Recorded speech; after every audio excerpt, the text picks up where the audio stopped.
و یروبعال ابن یوآش رفته در خانه خود عمر به سر برد. و جدعون 70 پسر داشت که از کمر او به وجود آمده بودند، زیرا که زنانش بسیار بودند. و سوریه‌ای که او در شکم داشت، وی نیز برای او پسر زاید و او این پسر را ابیملک نام نهاد. و جدعون ابن یوآش در پیری نیکو وفات یافت و در مقبره پدرش یوآش در افرای ابیعزری دفن کرده شد. بار پنجم از خدا دور شده آشوب برداشتند.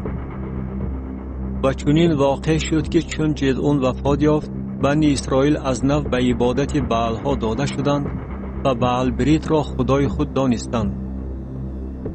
و بنی اسرائیل خداوند خدای خود را به یاد نآوردند که او آنها را از دست همه دشمنانی که در گرد و پیش خود داشتند رها کرده بود. و به خاندان یروبعال که جدعون باشد، به خاطر تمام نیکی که او به اسرائیل کرده بود احسان ننمودند.